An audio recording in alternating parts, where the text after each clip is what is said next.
Well, is Tren de Aragua actually in Tennessee? The left would make you think no. But as we've been reporting on this show for quite some time, it is very likely that Venezuelan gangs are active here in Tennessee. And not just Venezuelan gangs, but all sorts of gangs from south of the border and homegrown gangs that are trying to mimic and copy them. We're going to talk about that tonight, as well as break down some of the left's narratives and kind of look at the stories that they're using to sway the moderate or in between voters. We're also going to talk about the post office and how it's just an epically failed project. We have people in Jackson, Tennessee complaining that they have waited over 2 months for mail.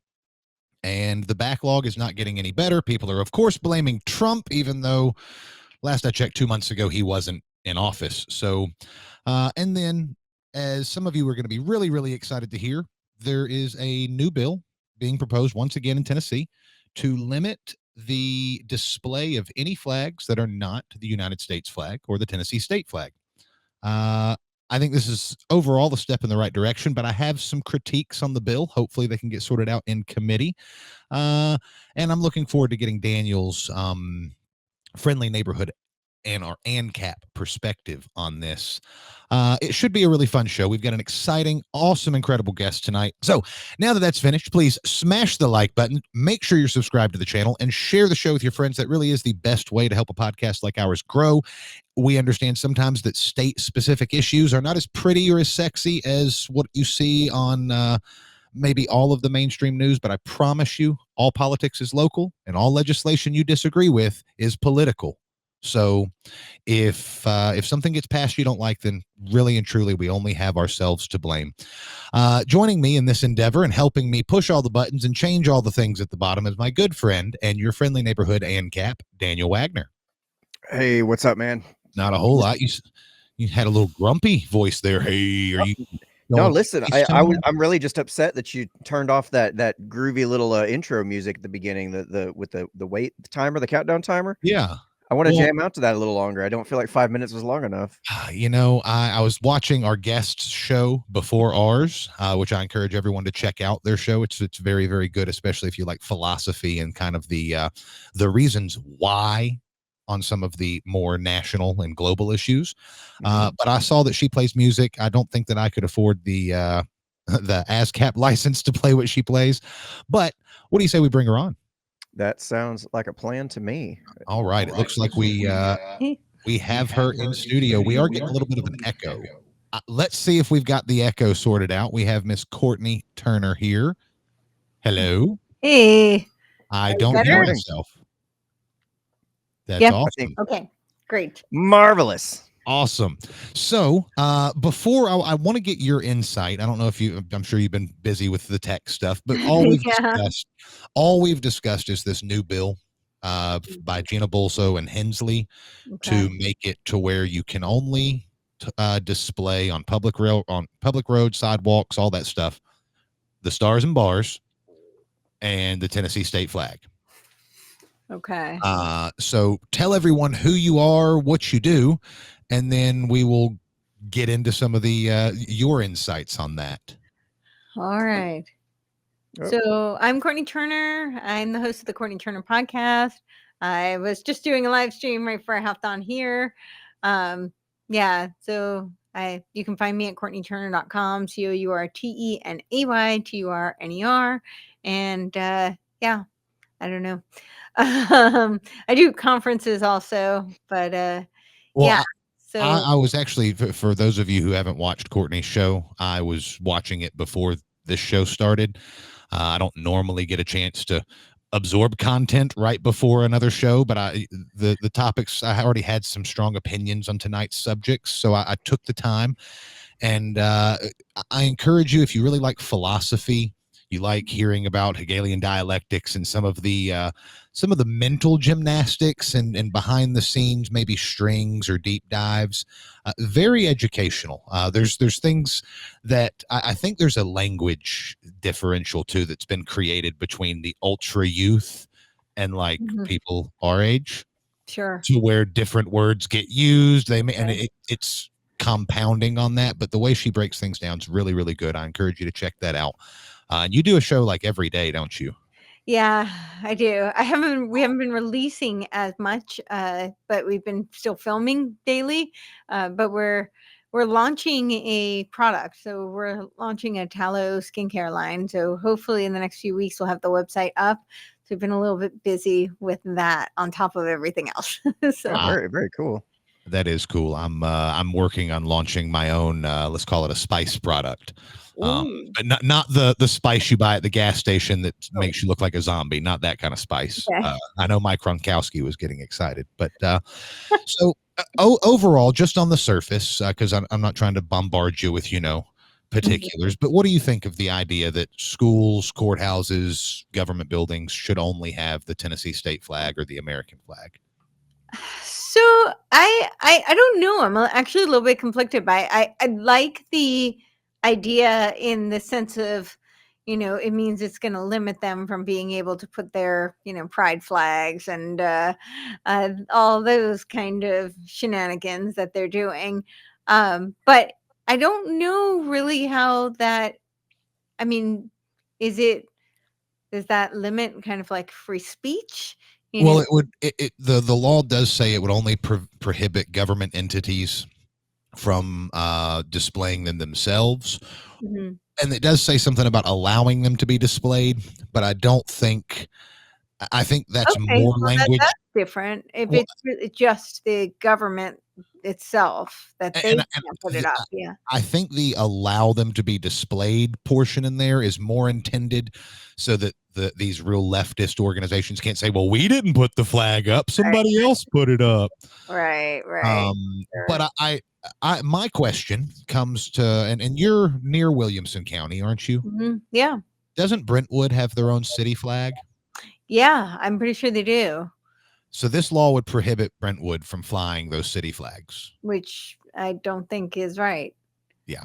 Yeah, I'm sure that that's a hiccup they might change or tweak, or they sure. might use it as an excuse to kill the bill. Who knows?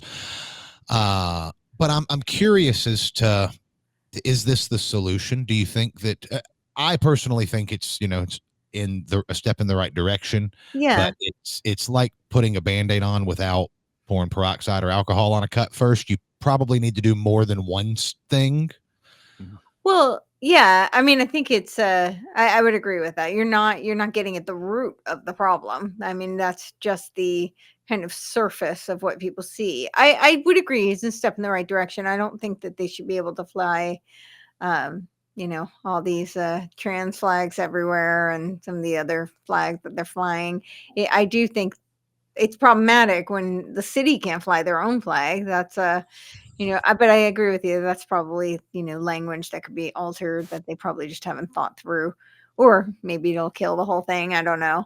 Yeah. Well, they love to find, oh, well, there's one issue with this bill. Let's put it in committee and kill it for 3 years. Exactly.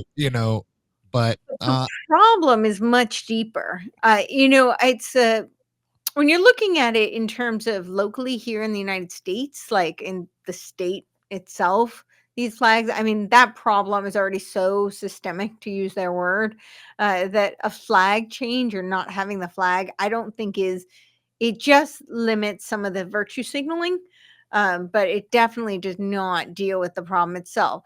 Now, when you're talking about like when they're flying it at embassies in other countries, I think that actually would have more impact on the problem itself, because we're exporting our culture and the worst aspects of our culture in other countries, flying those kinds of flags in the embassies.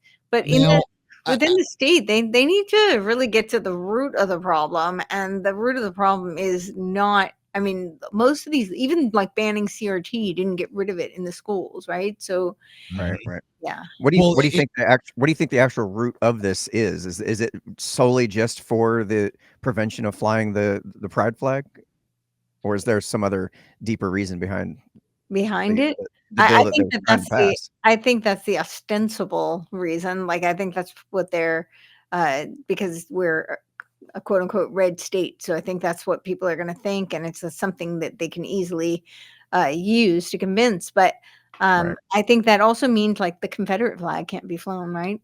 Mm-hmm. Yep. Yeah, it means See, that older variations of even the state flag couldn't be flown. what would happen if Canada becomes a state and we have to add more stars? Hmm. Someone told me I should invest in Red Bull and because I drink so much of it.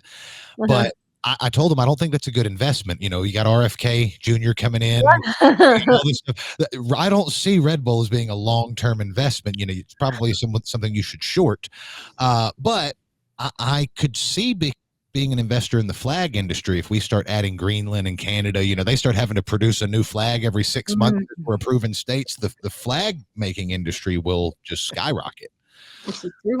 It's like Mayor Cooper when he put all the speed limit signs up around Nashville. But the 50 stars design is so pretty, man. I don't know how you would try to squeeze a 51st, second, and third star in there. Well, maybe they won't. Maybe they'll put like they won't increase the stars until we've rounded it up to 5 or to an even, just something that looks aesthetically pleasing. Can you imagine? We could take notes from the trans flag and just start adding in different colors and different shapes just for funsies. I'm sitting there thinking that maybe if we were able to get a certain number, can you imagine what you would feel like as like Puerto Rico if the only reason you were allowed to finally become a state was because we needed another star to make the flag look pretty? Yeah, we just got to balance it out over here. What other countries are up for grabs here? I have a couple of comments. I'm going to go over to the Josh Who live chat just real fast. And we have English Rob. Thank you for reminding everyone to hit the like button. But we have John Black, not Jack Black, although I'm a fan of Jack Black.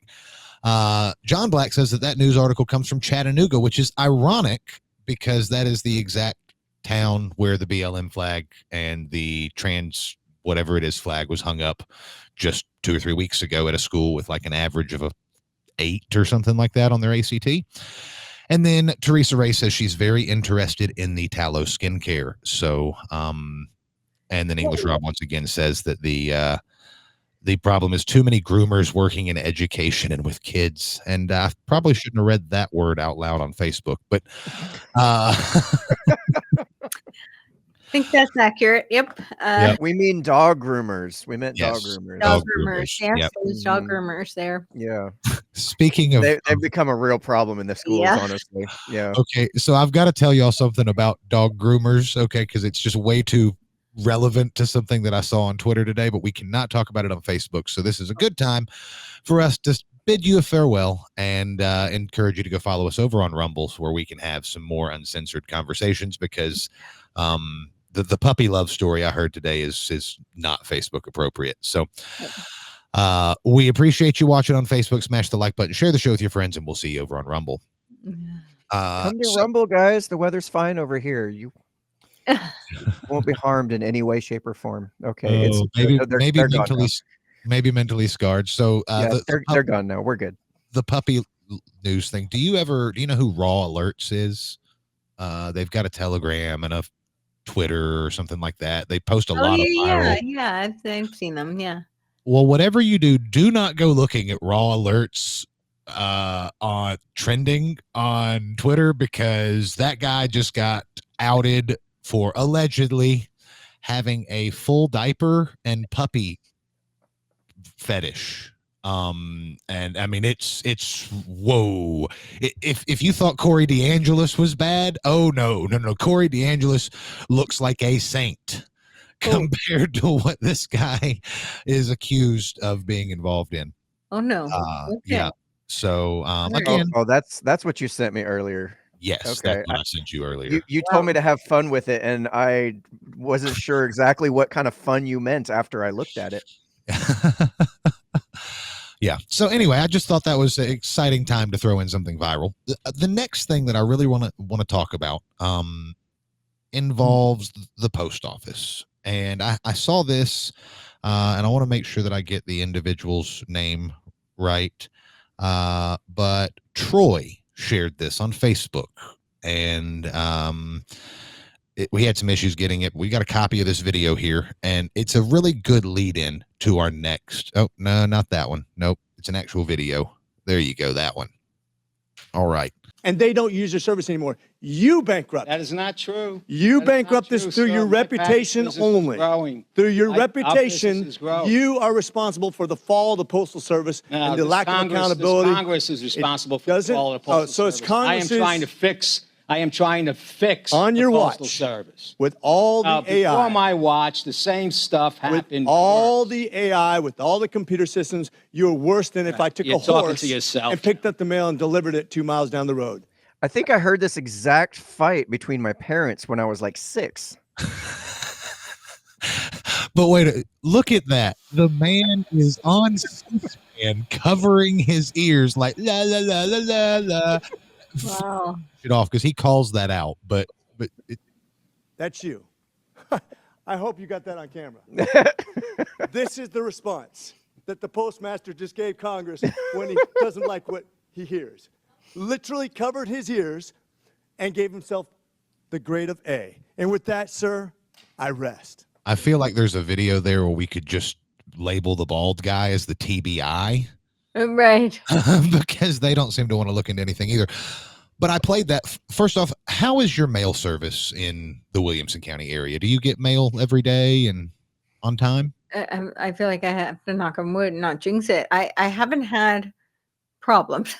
I mean, Amazon is sometimes a little funky, but other than that, yeah. Do you ever get it with like the Amazon? I know that my girlfriend gets this a lot, where she gets the notification that the guy's like turning onto your street, and then your package is lost, and it'll be delivered in 3 days or something like that. You know, it's like, and it's almost like somebody just decided to quit and go home right before your Oh, boy. delivery. That has not happened to me, fortunately. That sounds terrible. Yeah. Well, what My kind of stuff's stuff? fine out here. What kind of stuff are you ordering? So I have terrible mail service, and I don't want to blame my postal carrier because I have not looked into it. And I do have some people occasionally park in front of my mailbox, which is a pain in the ass. But ultimately, I had somebody mail me something. It was John Gentry mailed me a book, and it took like 7 or 8 days to get here from Gallatin. Wow. When that guy Did says, they walk it over or something? no, I think that came medium mail, and then I had somebody else who sent me one of those Kamala Lost $100 bills. Okay. You know, made me think I got some money in the mail, and it wasn't. It was Kamala Lost. But they sent me that. When I asked them, they had sent that on a Monday, and it took until Saturday to get one county Lord. over. Yeah, I've heard packages take a while. Yeah. Well, that's nothing compared to what people in Jackson, Tennessee are facing. Daniel almost gave away the surprise earlier, but pull this story up now. Mhm. All right. And will you read that headline while I'm pulling it up too? Yeah, it says here's a photo of the mail backlog at the post office in downtown Jackson. WLBT News first reported on the issues many residents are having with getting their mail, with residents growing increasingly frustrated with the delays. So open the article, and then we're going to go through and, oh, that's Jackson, Mississippi. What the hell? Well, now I feel like a turd. Hold on. Jesus, I hate these ads. Oh, yeah. So that's Jackson, Mississippi. At least it's not Jackson, Tennessee. I apologize for defaming any of the postal carriers in Jackson, Tennessee. But because I've had mail issues, I've had several people tell me that their mail has been slow. I really did think. I've definitely had packages that took a really long time. Yeah. Well, and you look at that picture, and those are gaylords. Those are like massive human size. You could fit at least a pinto full of immigrants in that box. Right. Okay. And there's hundreds of them. It looks like when you zoom in, I mean, maybe not hundreds, at least dozens. Mhm. But the comments that I saw, and this, I saw this shared into a Tennessee group.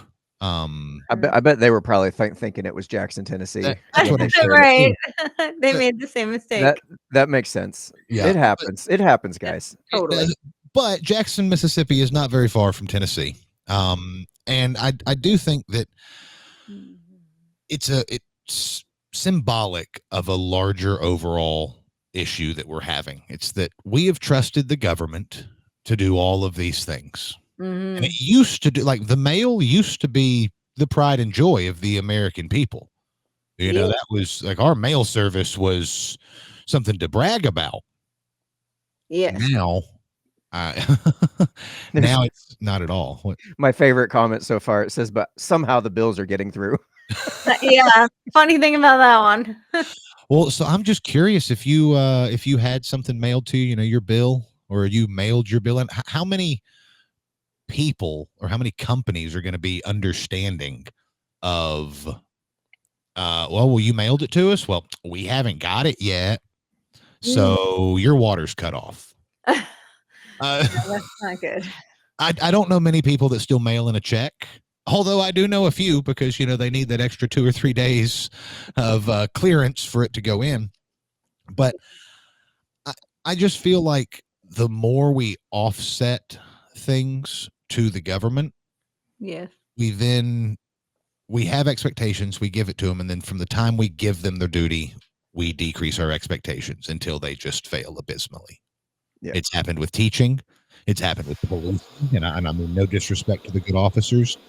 I don't know that it happened with the IRS. I think they've kind of always been assholes. No. Uh, I'd be very happy to see them go. well, I did see that 6,000 of them are getting laid off. That's a good start. Yeah. It's not enough for me, but I was recently talking about this. I know, like, the whole, creation of the Federal Reserve, the 16th Amendment. There's a lot of evidence to indicate that it was never actually, like, officially ratified. It was kind of just pushed through, and that's all debatable. I mean, I wasn't there, but there is evidence to substantiate that. However, it's all predicated on this, like, big lie, and it's theft and all of that. But that aside, nobody talks about the fact that it's like a blatant violation of the Fourth Amendment. It is one of the most intimate things you can know about a person, is how they earn and spend their money. Mhm. And somehow the government, like, has access to all of that information about you. And that means they can create all of these, like, cybernetic feedback loops based on your behaviors, because they have access to all that information. So they know you. Like, that's what all those social media, like, cybernetic feedback loops are predicated on. That's why they target you with specific ads. The government has access to all that based on your taxes. I mean, they have it through your phone anyway with the NSA, but I think, just like on the face of it, it should be unconstitutional. It's a blatant violation of the Fourth Amendment. I find it so creepy. But nobody talks about that. That's I've never heard it put that way. Yeah. And we have the John Black, he tries to get us to get the guest to say this on several shows, but he says it's okay to say fuck Woodrow Wilson. So Well, yeah, Woodrow Wilson. But who advised Woodrow Wilson? That would be Sigmund Freud's cousin, Edward Bernays, whose nephew is Anna's cousin. But yeah. So Sigmund Freud's nephew, and Anna Freud's cousin, Edward Bernays, whose nephew is actually the father of today's modern propaganda machine, also known as Netflix. But it was Edward Bernays, along with Walter Lippmann, who was a journalist, who were part of the Creel Commission. That was an extension of it was called the Wellington House, but this was the British War Propaganda Bureau that really was very instrumental in getting us into what they called the Great War at the time, was World War I. And they convinced the American populace that they should sign on to the Tariff Act, which got rid of tariffs. That paved the way for us to sign on to the Income Tax Act, which that's the 16th Amendment, the federal income tax, which was blatantly unconstitutional. That's why I don't really think it was officially ratified, but there's other evidence to substantiate that. And then, of course, the Federal Reserve Act, which we know was literally a conspiracy on Jekyll Island. So we know the whole history of that. But that was all the propaganda to get the American populace on board, was done through Edward Bernays and Walter Lippmann. And interestingly enough, Walter Lippmann created something called the Walter Lippmann Colloquium. And an extension of the Walter Lippmann Colloquium is the Mont Pelerin Society. And the Mont Pelerin Society is thought to be very, like, it was von Hayek and Mises, and thought to be very libertarian. But part of that whole consortium is all of these quote unquote conservative think tanks that, really act as effectively controlled opposition, like the Heritage Foundation, the Hudson, the Hoover, all these think tanks, but also the Atlas Network. You mentioned Corey DeAngelis, right? Mhm. Americans for Propaganda. For no prosperity. Yeah. Americans for Prosperity, but they're part of the Atlas Network, which is an also Koch money funded, which a lot of these Mont Pelerin Society networks are as well. But that's a huge consortium of, I think, like hundreds of organizations, and Americans See, for Prosperity is one of them. But this is what I like about having you on the show, and about like when I watch your show, and I don't get to watch it as often as I should, fair disclosure, but I get it. you understand the specifics, the relationships, who they are, and all that stuff. I have a bit of a different history. I was really interested in philosophy and stuff like that, but I got tired of the memorizing all the specifics to see the same story play over and over again. And being in sales, I understand people, and it's that's one of the big things with Bill Lee, Cameron Sexton, Jack Johnson, and all of these chosen sperm politicians we have here in Tennessee. Yep. Is I know people, and 3 minutes in a room with those people, and you can tell that they are not to be trusted. They're scumbags. I just want to say I hope Mr. John Black is happy, because what he just received was ostensibly it was a fuck Woodrow Wilson in 8K definition, high definition, is what that was. Yeah, I'm on board with that. Yeah, but I do think Woodrow Wilson was really a puppet, right? He was one of the first presidents to talk about the New World Order and openly advocate for the New World Order. But he was, and he's, essentially, I don't think he launched the progressive era, but they call it the progressive era, and so much of what we're seeing today is an outgrowth of that. But I think he was effectively a puppet, and in many ways I think he was groomed by the British War Propaganda Bureau, which later became the Tavistock Clinic and then the Tavistock Institute of Human Relations. That's the story that people really don't want to break down into and get into, and we'll probably discuss it a lot deeper on the show about closing the primaries that we're going to have.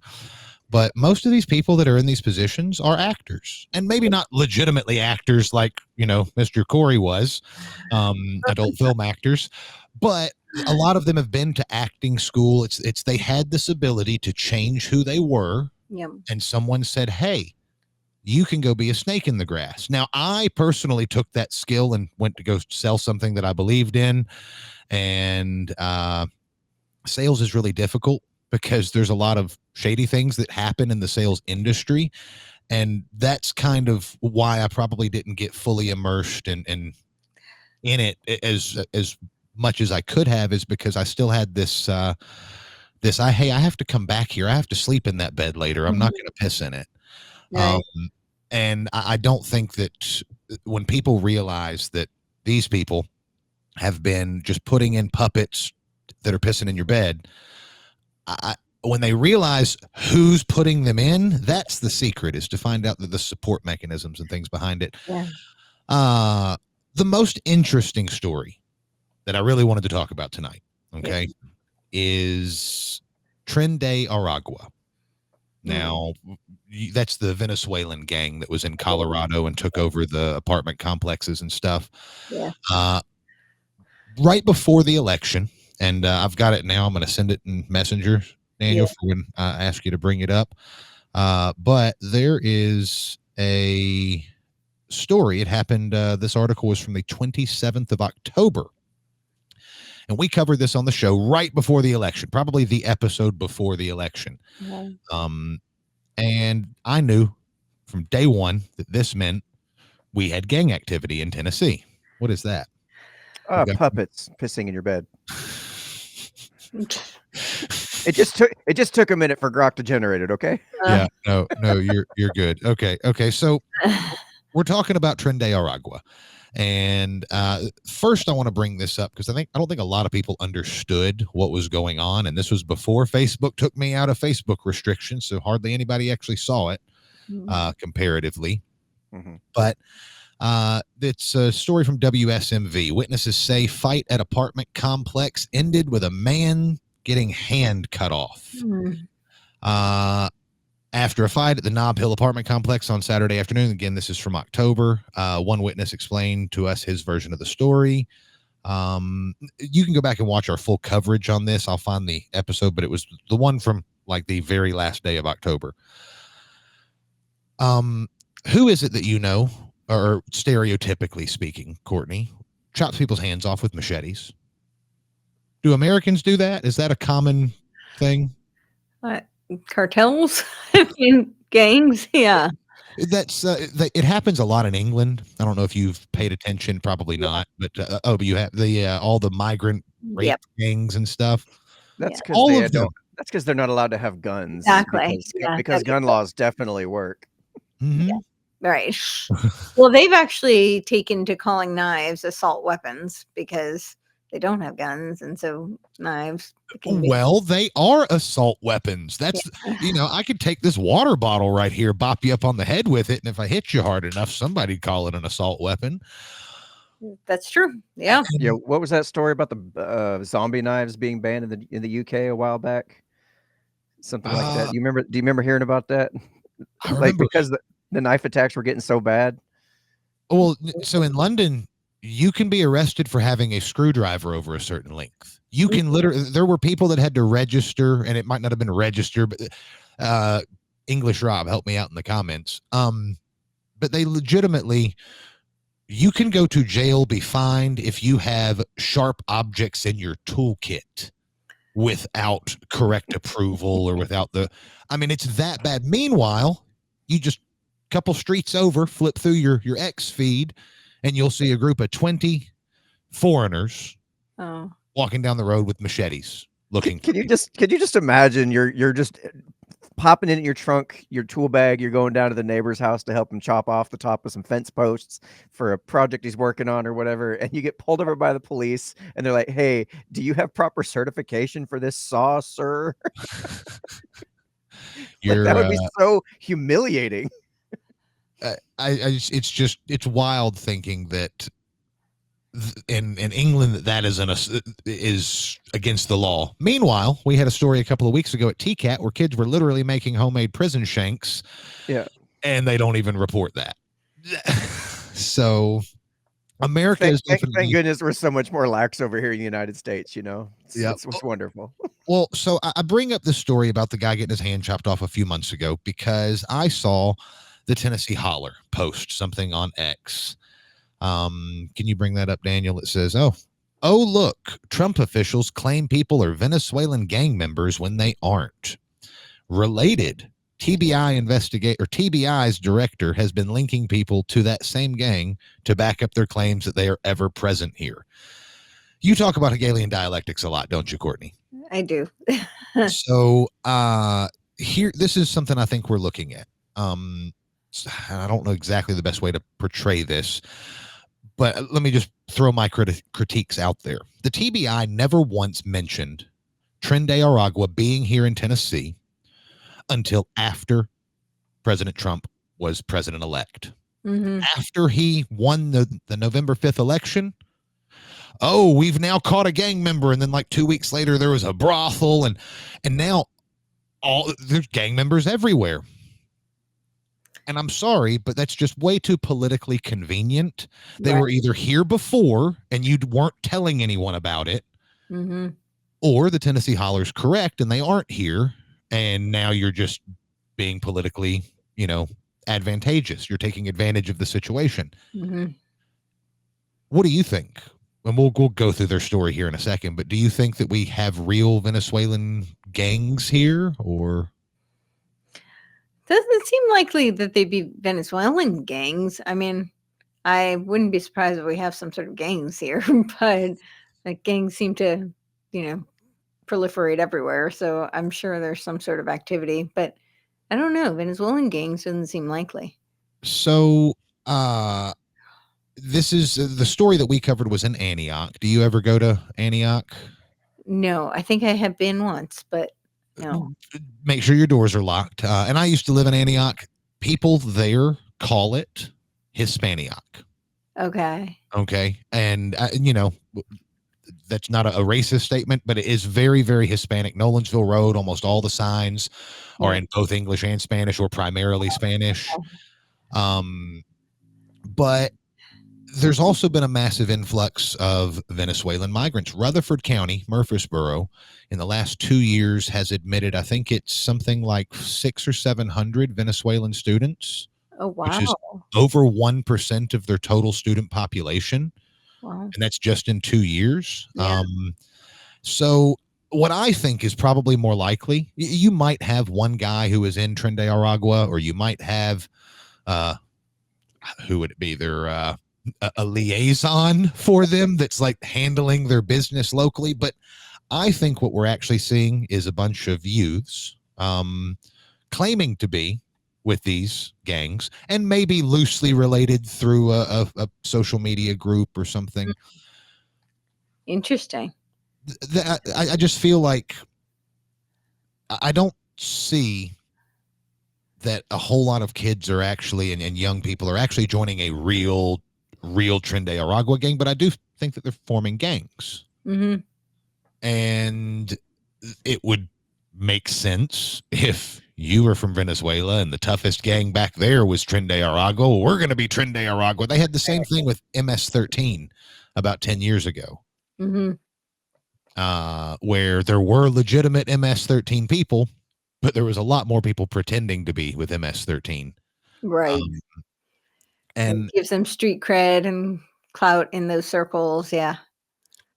but I think the real problem that we're dealing with is that whether they're wearing the official Tren de Aragua uniform, they are still forming a gang with no respect for the laws of the area from which they live, Yes. and doing things like chopping someone's hand off, which might be really common. Well, and what had happened is somebody like drove into a parking lot and there was a group of people outside and they got into an altercation and the people ended up following them around and chopping somebody. I mean, it was like a group of people. Wow. And I think we have a really massive problem with over generalizing things sometimes. Mm-hmm. Everyone thinks, oh, it's Tren de Aragua, ship them all out and get rid of them. And Right. it's like, yeah, most of these kids were probably born here. Well, take this as a grain of salt, but I was just asking Grok about what's our general Venezuelan population in Tennessee, and it broke down a bunch of numbers, and it said basically Venezuelan immigrants likely make up approximately 0.03 to 0.06 of Tennessee's total population, which is about 2,000 to 4,000 people out of our 7.1 million, though this could be higher if recent border crossings have disproportionately affected Tennessee. So, I mean, I would say that's pretty. no, I'd say that's blatantly false. It could be, Because- yeah. It's still, but it's just No. basing on. Yeah, the number of 2,000. What's the average kids 2.1 or whatever, 1.8, something like that. In order for you to have 600 and something students, you're going to have, I mean, just in Rutherford County in the last couple of years, they've had an influx of probably that many people. Oh, wow. Yeah, this is just Venezuelan specifically. This isn't No, all. that was, I know that was just Yeah. Venezuelan specifically in Rutherford Gotcha. County. They also had another 300 Guatemalans and another, over the last 10 years, they've had 5,600 of their new students because they went from 40,000 to 50,000. Mm. Over half of that 10,000 increase is people that don't speak English. Really? Wow. Yes. And most of that is happening in Laverne, which is one town over from Laverne and Smyrna predominantly. Oh, One I'm town sorry. over from That was the legal Venezuelan population. It further breaks down the illegal immigration numbers, puts it at more like a number of 150,000 to 200,000 illegal immigrants. Whoa. Okay. Now that makes more sense to the numbers we're looking at. Yeah. Oh man. All right. Then. Do you support the deportation of the illegals, at least the criminal illegals? Yeah, of the criminals for sure. It's not that I don't support the deportation in general. I mean, I obviously there's nuances to that conversation, but people do need to understand like the impact that that's going to have. Like if there is like a mass deportation, I think that's going to put a lot of there'll be chaos. I think there will be some chaos. So people need to be prepared for that. Do I think that definitely of the criminals, they should go. We should not have to house them. We should not have to, fund them or even jail them. Like they should go. Bring up that story from Tennessee Holler, please, Daniel. They link to the Bulwark, which is pretty leftist publication. Sure. When DHS, but they're using this as an example of why Tennessee's so bad. When DHS sends your son to Gitmo, the mother of a young Venezuelan man sent to Guantanamo discusses her son's case. It heralds an unsettling new phase in Trump's deportation policy. So where the administration has outrun the public is in the matter of who is considered a criminal. When Trump's term began, they said the focus was on public safety threats and national security threats, the most serious risks. But a week later, the White House press secretary, Carolyn Leavitt, said that all undocumented immigrants swept up in raids qualified because they illegally broke our nation's laws and therefore they are criminals. Right. Did you know that's not actually true? Right. And I, consider the source, but it's not a crime. If you click on the PDF file where it says not a crime, it brings you to the ACLU's fact check, which is why I said consider the source. But in 2005, a resolution to make being in the country illegally a crime failed. So there are obviously other crimes. If you overstayed a visa, if you lied on a visa, all sorts of things like that. But the actual act of just existing in the country illegally is not a crime. How many illegals are in America? Because I don't cover national stuff. What is it? 20, 30 million? It's a lot. I don't know the number actually. I remember Phil Valentine estimating around 30 million back a decade ago. And that was the official numbers. I think the official numbers was something like 12 to 15 or something like that. But they were saying it was probably closer to about 30. Can you imagine what's happened in the decades since?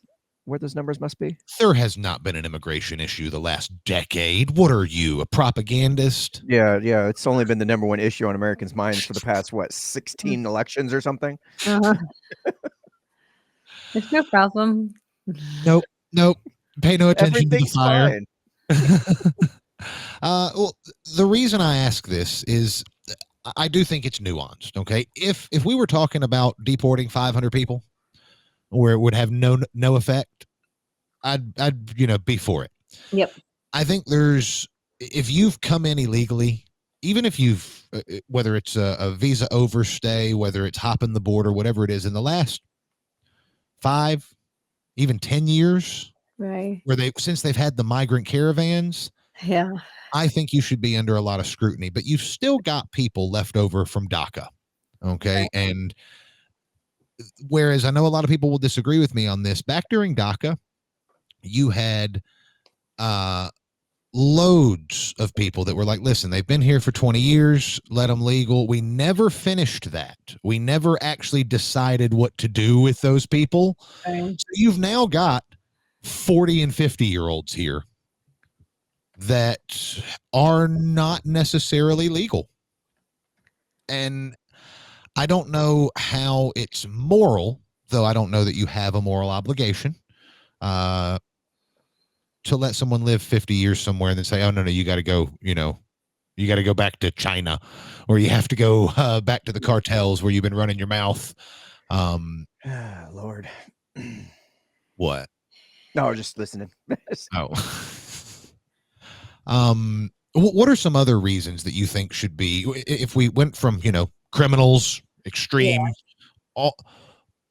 what other categories of migrants and illegal immigrants could we deport without, kicking 30 million people out of the country and leaving us in a massive state?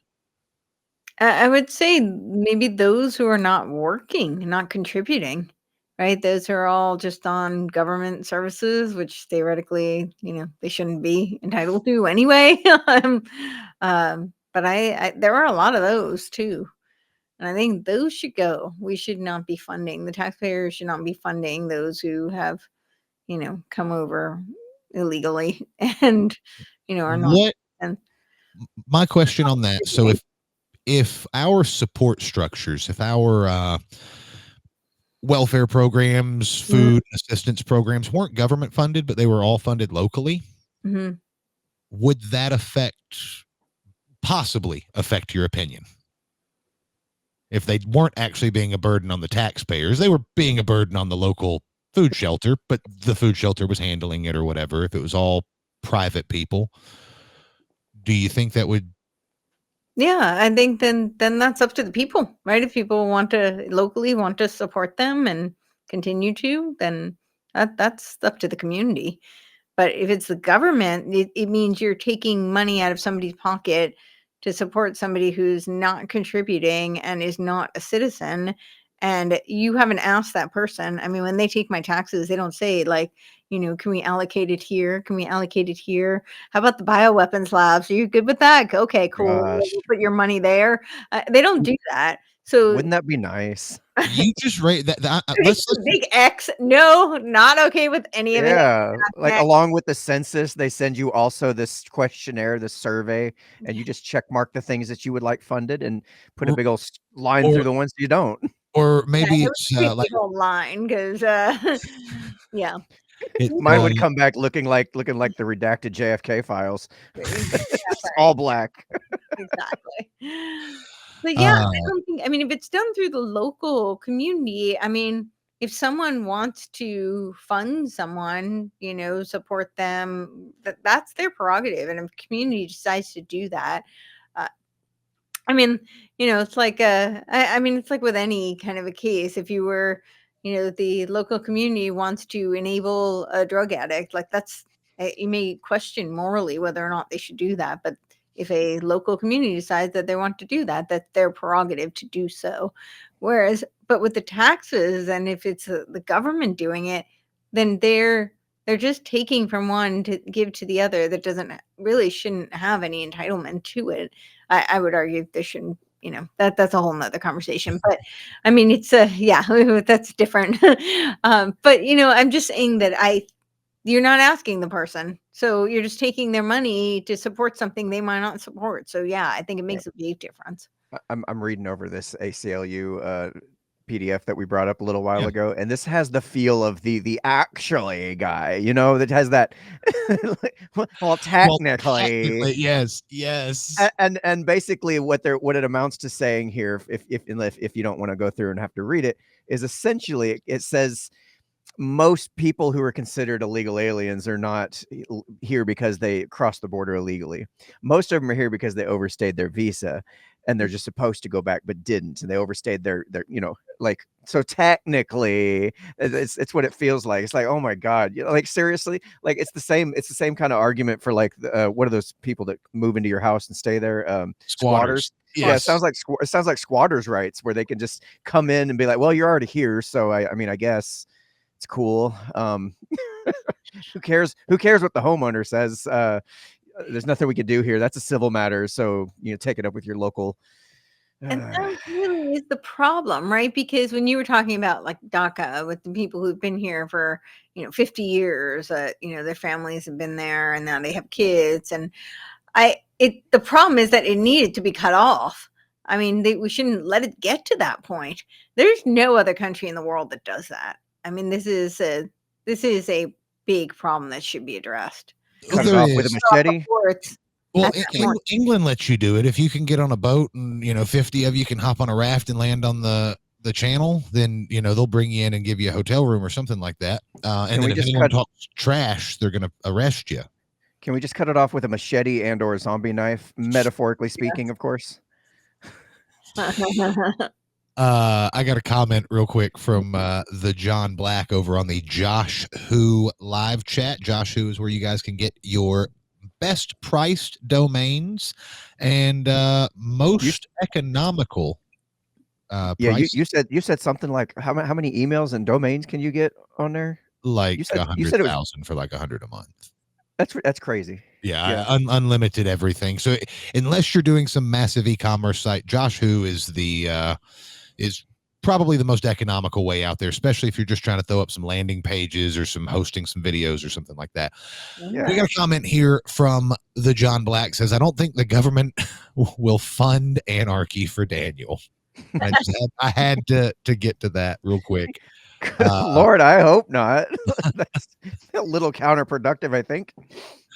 It seems a little bit oxymoronic, right? Government 100%. funding anarchy. Wait, Yeah. But see, I already have a hard time coming to terms with the fact that I helped people run for political campaign and I'm involved as I am in this stuff. But it's like everybody's more interested in small government, so let's just keep moving that direction, and then we can battle about it later. Got another comment real quick, just popped through from English Rob, and it says that the legal immigration system in this country is horrendous, and that is true. That is 100% true. I have personally, I remember being in school, my friend Marcel Gutierrez, he was always talking because he had cousins and everything that were trying to navigate the legal system. And don't get me wrong, I know that there's a lot of people out there abusing it, coming to America, hopping the border just to come and rob, rape, and pillage. But like, Marcel became a Marine.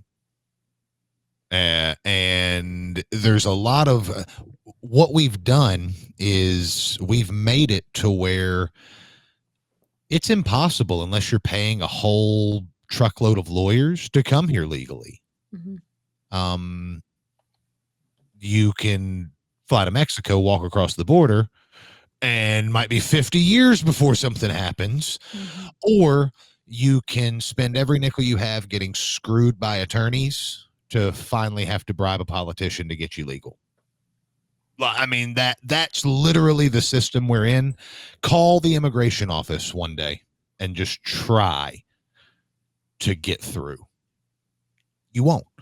And I think the only way that we're going to not implode by deporting all the illegals is to basically to have some process, and I have no exact idea on what the process would be, so don't hate comment me for this, but I think that we need to find some process to streamline the immigration system for people, at least to deal with the entire backlog. If we need to handle immigration differently, but it makes no difference if we have 30 million people that are like, well, we don't know what we're going to do with them, and they don't, different rules for them, and we've got to get as much of the crap out as we can, the criminals, the that kind of stuff, get as much as we can out that's easy. And then I got an idea. What?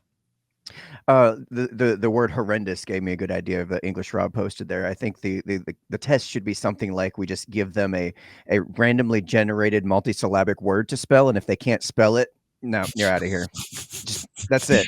Anti-disestablishmentarianism. No, I mean, unfortunately, we'd also end up deporting a vast majority of the U.S. population as well. But I think it's still a win. That would solve the overpopulation problem, wouldn't it? 100%. Yeah, it would improve our test scores. The housing crisis would be over with. We could all have 3 or 4 houses. I'm liking this idea. I'm liking this. We should push for this. Oh man, maybe we could all put them in the everyone we deport can get put in the little shacks from Haiti. You know that I think it was Clayton Holmes built. What was that? What was that one idea I saw about something about you can earn your status, your legal status in the United States if you hunt down a pedophile, and they called it Predators versus Aliens. I would watch that show. That would be awesome. Somebody sent me one today that said of all the we have so much reality TV. When is Deportation coming out? Right. Where it's like Cops, but for ICE. And we're joking. Here's the thing. Okay. Like I know a lot of immigrants. Okay. And with the media fear mongering, it's a serious topic. Obviously, if we deported 30 million people, we would all be in a crunch. Yeah.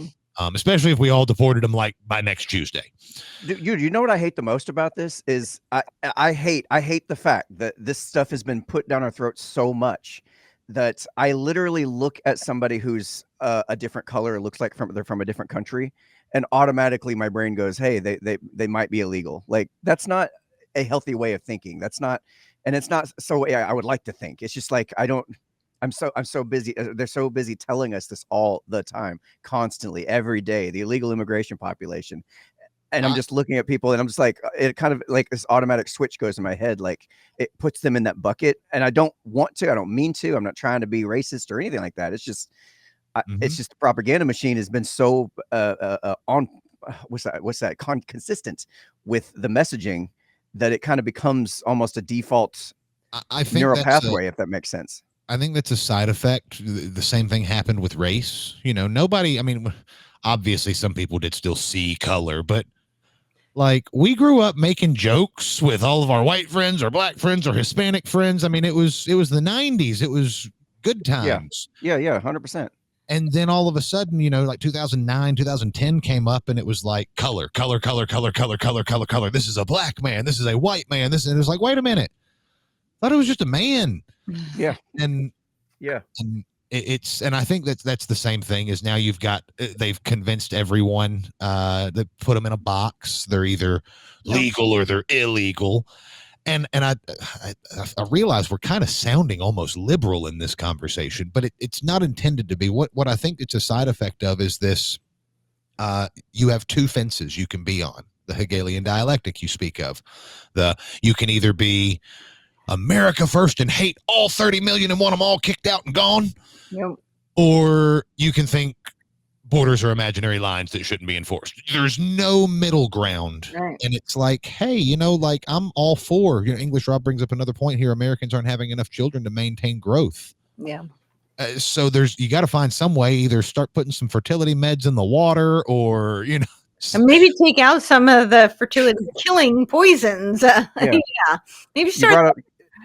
You brought up the black and white thing too, and I'm sitting here realizing that there's a number of times when I'll just be going through the store, I'll be at Walmart or whatever, and I'll see a black guy and wondering if he thinks I hate him because he's black. like I wonder what they're thinking about me, or wonder what they. I don't know. I don't even know how to verbalize it without sounding like a racist bastard. But that's just it's one of those weird things that crosses your mind because that such shit gets stuffed down your throat so much. Yeah. And it's not healthy. It's not good. And I can only imagine what it's like for people who have weaker constitutions in their minds to be able to handle this stuff. Yeah. I think that people say we're at a constitutional crisis with Doge. I don't think so at all. But I do think we are at a self-responsibility crisis where nobody wants responsibility for anything. Everybody wants the government to fix the problem. Somebody else will do it. Do you remember growing up, there was this thing, they should do something about that. They should fix that. That should be illegal. Like those were phrases programmed into us at a young age. Like it was almost, how you hear the white girls always say like this, like that, like. It was that common. It was people were saying everything they didn't like, that should be illegal. They should do something about that. And that is really manifested in our governance today. You must have seen my post earlier. I did see your post, but I was already thinking that. Yeah. Because I put this post up earlier. It said liberty means responsibility. That's why most men dread it. It's a excellent quote by an actor, a playwright by the name of George Bernard Shaw. I can't talk today apparently, but yeah, I thought that was really good. And quote was written by a socialist, no less. Yeah, he's a socialist and a eugenicist. He's the the early progenitor of the useless eaters type narrative. And yeah, I found that interesting that it was a socialist. I'm like, that's interesting, but it's a very strong statement in and of itself. And I feel that a lot. It's funny how that same statement, because I was reading, I'd not actually heard I'd heard the man's name, but didn't know anything about him. So I start looking it up, and I just found it really interesting that on a local level, that's exactly what we're saying, self-responsibility and everything. But the communists then use it on well, that means you can't have cows because they fart in the earth. Yeah, we have a responsibility to our fellow man. Yeah. And I think that's a side effect. We don't ever get really into religion in this show much, but I think that's a side effect of that what I hear a lot of the Christian folks talk about, people trying to play God or thinking that they are God. Mm-hmm. I just did the whole Y- show on that. Yeah. That's what got me thinking about it. And Daniel and I, we're not, don't hide this. We're both atheists, Mhm. atheistic, agnostic, whatever it is. But that's literally just because I don't personally believe certain things. It's not because like I think that I am something, and there is a massive infestation of the left Mhm. that replaces the idea of a god with a statue of themselves or something. Mhm. Yeah. And It's very much an idea of playing God. And when you talk about this, I mean, the co option of language and the redefining of terms, right? This idea of responsibility and the collectivists do couch it in terms of responsibility to the earth, responsibility to the whole, as opposed to an individual responsibility, which when you think about freedom, I think the thing that comes to mind more than even responsibility is vigilance. That's really what's required, because freedom requires you to exercise your free will. So it's really vigilance. You must be vigilant and not take it for granted and exercise it, use it, like any other kind of a muscle, you use it or lose it. And when they're talking about responsibility, and I had talked about this on my show too, is the notion of freedom. That's also kind of has its exoteric meaning and then its esoteric meaning.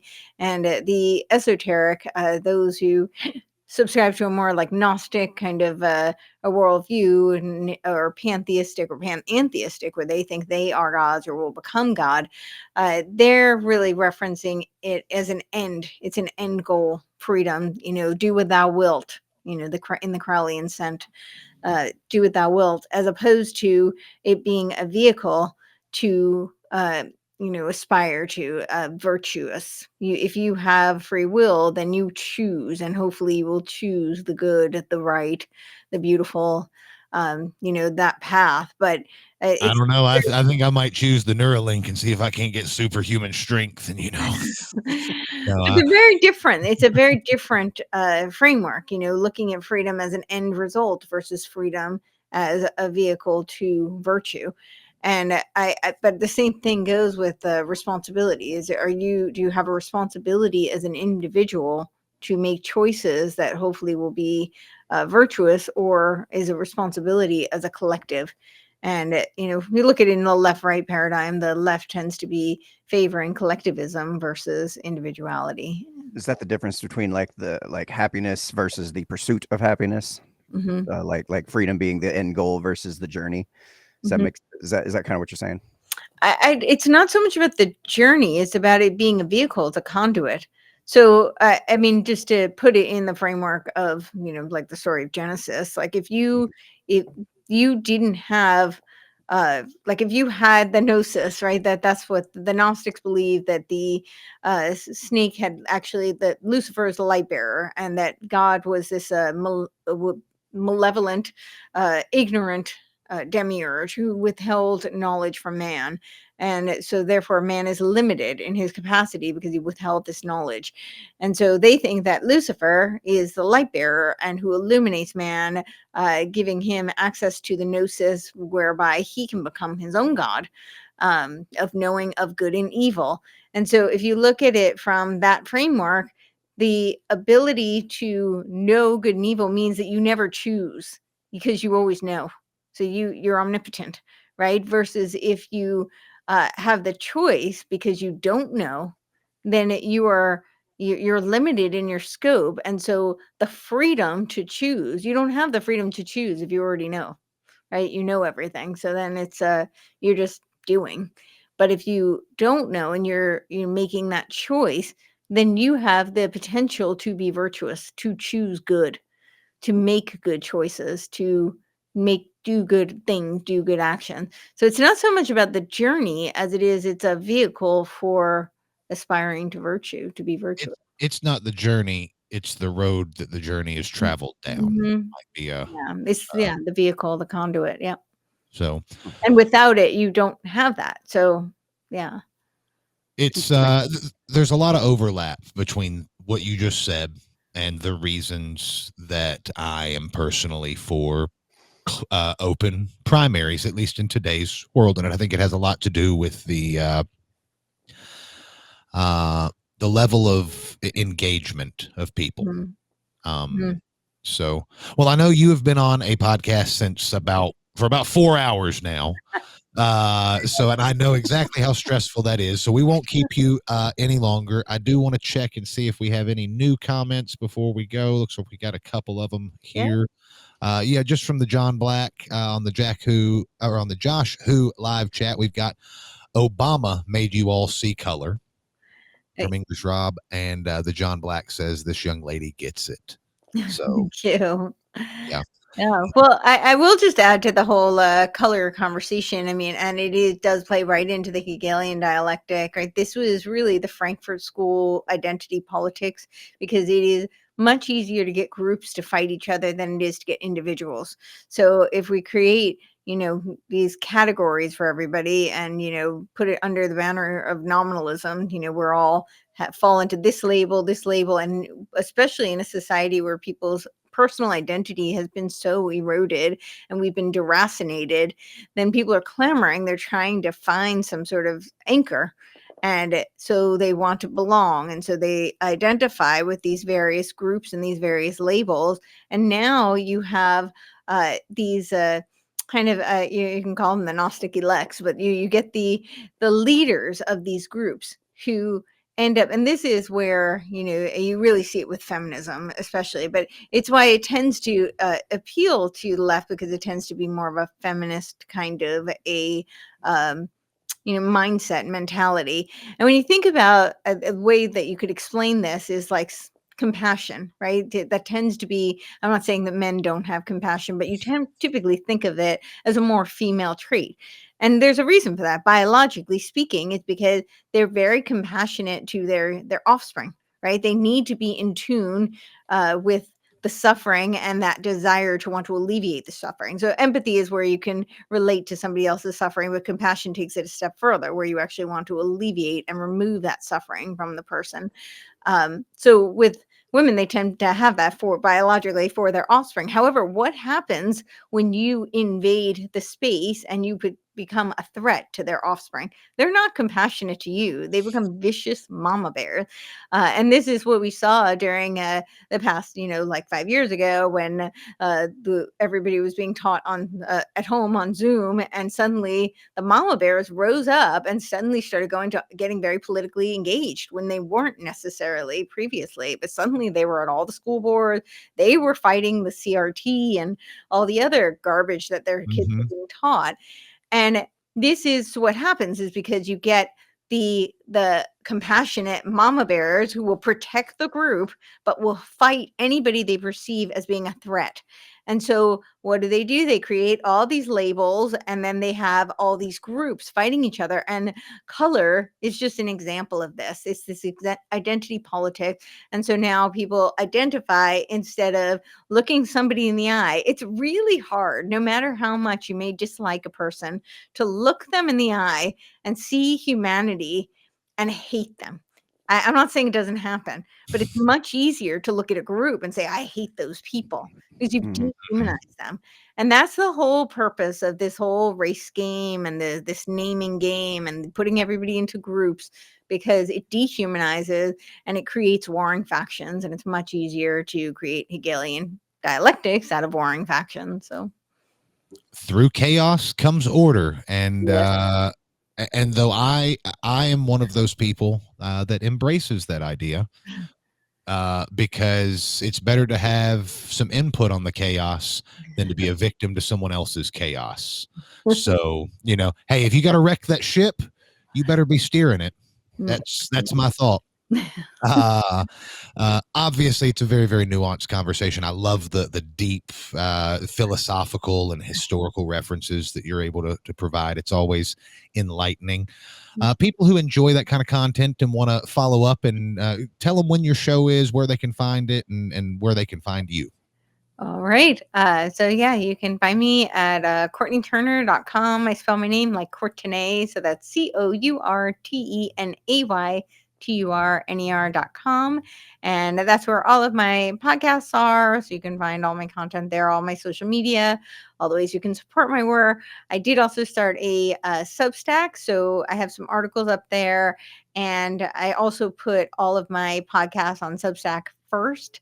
And then I have them ad free for those who are paid subscribers. So if you find the ads annoying, that's a way you can bypass them. You can become a paid subscriber to my Substack. But yeah, that's and when do I air? We were doing daily at noon, but as I said, we're working on the tallow. So hopefully that will be launching soon. That's going to be glowwithtallow.com. So, and I'm hoping that that's going to fund the podcast so we can keep going. So you're making these tallow products yourself? Yes, we are. That's awesome. And what kind of products are you? Can you tell me a little bit about that? I'm genuinely curious here. Yeah. So if we're starting with skincare, we are going to be going into like the next phase will be we're looking into cooking tallow, but we're starting with skincare, and we have one that's with the medicinal grade Manuka honey that's UMF 20 plus, and it's really raw. So like it's never been heated, never been processed or treated. It's cold pressed, so it still has like the the wax in it. Which is awesome because it acts as like an exfoliant, which then creates a delivery system for the tallow. And for those who are not familiar, tallow is beef fat, and so it's very bioavailable, and it has a lot of similar properties to our own skin, and it's very mineral and vitamin rich. So like vitamin A, K, E, D, very rich in these vitamins, which are great for your skin. Helps you I'm glow. 100%. I'm curious if I don't want to rub it on my skin, can I cook with it? Yeah, Yeah, I mean, she I said guess she was. we Yeah, we she said she was gonna do the cooking tallow later. so we are going to be working on the cooking one. This one, it's technically like food grade, but I wouldn't be able to say that because Yeah. No, I it's was just being a prick. but kind Look, I yeah, just can't it's wait. literally just the one that's a tallow and manuka is right now where it's just tallow and manuka. We will use essential oils for scent, but we'll also have an unscented version because a lot of people prefer that. And then we're also doing castor oil. I wouldn't recommend eating that, but although I Cool. hear an older generation, do you they no do. harm. Not medical advice, guys. That was just a joke. I Yeah, can't yeah, wait until totally. RFK. I can't wait till RFK lets us start putting tallow in our McDonald's fries again. That's gonna be so good. Bring back the Yeah, I fried apple personally pies. I have a seed oil allergy, so this is like a very like a personal mission for me. I mean, everywhere I go, I have to educate them. What are seed oils? I break out in hives. My stomach goes into knots. Like I do not handle them very well at all. And it probably isn't like an allergy. It's probably just a toxic burden. But either way, I have a Sure. full blown reaction to it. So yeah, I hope that he really does deliver on that and gets rid of seed oil, gets rid of the glyphosate. There is no reason. I mean, after all those lawsuits with Monsanto, we know the implications of glyphosate, and that should not be in our food, and that should already be. And that we have all these endocrine disruptors. Well, on the glyphosate thing, and I don't have the person's name offhand, but I will work on getting that. There is allegedly a Tennessee, I think, state senator sponsoring legislation to give them immunity in Tennessee from civil, like they have with the like Kroger and all of those for the COVID vaccine. I will Also, find out. I will go and testify and get on that. yes, Yeah. let me if you were the person that sent that to me, please shoot me a message again and remind me. I know somebody in the last like 2 days told me about it, but I talked to a lot of people. So No, I get it. I know I might be going back to talk about the conservation easements because they're trying to push that through. I think that was just the hearing today, and I was going to go speak, but I didn't. So if it keeps I going, think they canceled everything for today, so they'll postpone it for another day. So you might be able to still go. uh, Right on. Well, no, thanks for they did the hearing. They Oh, did. they did? Yeah, and they did pass it. So they might have another hearing on it, though.